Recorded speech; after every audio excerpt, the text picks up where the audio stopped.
And we're live. Welcome, folks, to another exciting episode of Wake Up Calls. It's time to wake up. Wake up! Gina Goodwin here. And Todd Goodwin. Board certified hypnotist. And master practitioners of neuro-linguistic programming. We are Goodwin Hypnosis. We are having these conversations with you to address relevant topics in human behavior, both with things that are ongoing and also things that are more recent with the coronavirus situation and the added challenge that places on people emotionally and relationship-wise and financially and all of this. And I also want to say that if you have questions, because some of the things we're talking about come from listeners like you, you can email us your questions, comments, or topics that you would like us to address by emailing us at wakeupcalls@goodwinhypnosis.com. I got some feedback from something I said in the last wake-up call. Basically, it was something along the lines, I said something like, stop beating yourself up, don't be so hard on yourself. It's not that you hate yourself, you actually love yourself. And we were discussing all the bad habits or things that might be coming up or getting worse for some people. And so I kind of just wanted to explain what I meant by that, because it is true. It's just that a lot of people who can't see it that way, we're going to basically explain how you can. And it all comes down to perspective. You know, you can either think that you must be doing something because you hate yourself, or is it possible that you're doing it because you love yourself? Yeah, and I think what a lot of people who are aware of their unhealthy habits, overeating, if someone's overweight and they can't seem to stop eating junk food or overeating, or they know alcohol is causing problems in their life, but they can't seem to stop drinking too much, or they it could be something as simple as procrastinating on certain projects. It could be smoking, or any number of issues where we feel like we're not in control of ourselves. We feel almost possessed to engage in these addictive or compulsive habits. And even if it's procrastinating, you're still engaging in the act of procrastinating. Right, for sure. And it's driven by emotions. All of these things that I mentioned and many more, any undesirable behavior that you don't feel like you're in control of is driven by some mental or emotional discomfort or program in your mental computer. Without exception, that's how it works. So a lot of people, most people don't understand the dynamics of their mind. This is stuff that you and I, Gina, do all the time. But most people, what we take for granted is like, whoa, like major light bulb moment for most people. And I think what's really important is that people who don't understand these concepts beat themselves up. They feel guilty for their undesirable behaviors. And the problem is, and I know we explained this, or I explained this in a YouTube video that we put out a couple years ago, is that guilt actually reinforces and makes worse compulsive behavior. Right, it's almost worse than having the actual problem. And that's where we can really feel like we must hate ourselves because we know what we should or shouldn't be doing, but we're doing or not doing it anyway. Mm-hmm. And that's like this battle that we have with ourselves. And, you know, but what if, in a way, no matter what it is, we're actually engaging in those or disengaging in certain behaviors because we love ourselves, not because we must hate ourselves. Yeah, I mean, that's a really profound, reframe. Do that again? Yeah, that's a really profound reframe, a different way of looking at something, because you had an example of a good client with that too, right? Yeah, and I had a client many years ago that I referenced in my book, Break the Chains of Smoking, who believed, in light of all of the harm that smoking was causing in his health, his relationships, and so on, not to mention the financial cost and inconvenience, that he must hate himself, because why would he still smoke despite all of the obvious damage, harm, disadvantage, drawback that it's causing in his life? He must either be an idiot or he must hate himself. Depending on your perspective, that can be absolutely true. If you look at that from a long-term logical perspective, then if you smoke, you are an idiot, or you must hate yourself, because why would you do something that's so harmful? But we often don't notice or respect the importance of a short-term, irrational perspective, which runs most of our behavior anyway, despite the fact that we like to think we're, very logical beings. We're not. We're mostly running from the animal mind, the emotional, irrational, habitual, belief-based subconscious, and that's what drives most of our behaviors. So with him, I told him, I said, what if you're smoking because it helps you alleviate stress temporarily, it helps you distract yourself from your unpleasant thoughts. Or he's learned that it helps him. Sure, yeah, right. Obviously initially when someone smokes it makes them want to throw up, but once people get used to smoking or drinking, whatever it might be or whatever, it actually serves an important benefit. And there's always a benefit, there's always a payoff to these unhealthy or undesirable behaviors, even if it's only, a few minutes that it lasts.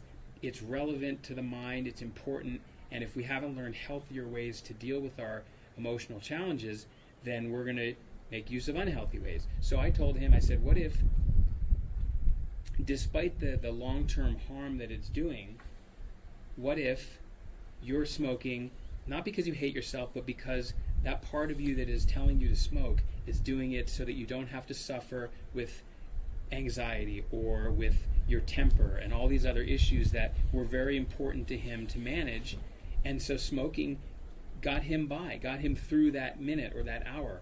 Because he cares. Well, yes, but but that's the point. He was judging himself. Exactly. It was just an unhealthy way of doing it. But the bottom line is, he was only trying to help himself feel better and feel good in the moment, and our emotional part of us is irrational and thinks in the short term. Yeah, cigarettes are bad and everything, but, that aside, if you look deeper, the positive intention is there. He was just trying to help himself feel better. And that goes for drinking, eating, smoking, anything, right. Anything. Any undesirable, when I say undesirable, I mean behavior. You can look at it logically and say, you know what, that's probably not a good idea, but I still do it. So we'll call that an undesirable, unwanted behavior, otherwise known as bad habit. And there's always a positive intention, at least initially, behind that behavior. Always. The subconscious part of you, which is much more powerful than the logical, rational, willpower-based conscious mind. The conscious mind thinks long-term, it's oriented with your goals, and it says, I want to be healthy, and I want to have good relationships, and manage my money well, and so on. But the subconscious is in charge of just the next few minutes. It's like right now, the short term. It doesn't care about Instant gratification. Instant gratification, thank you, exactly. So the point is, it doesn't matter whether you want to be healthy in the long run and you know that eating healthier and quitting smoking and exercising and all that is good for you. That's true.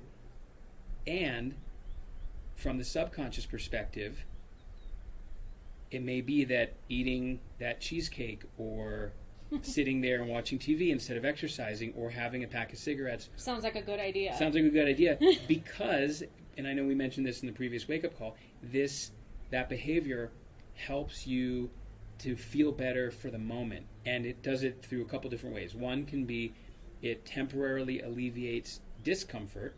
So if you're feeling overwhelmed or stressed or nervous or angry or whatever, it temporarily, minutes, maybe an hour, distracts you, makes you feel less discomfort, and also sometimes it makes you feel pleasure. So we're always moving away from discomfort and towards pleasure or comfort.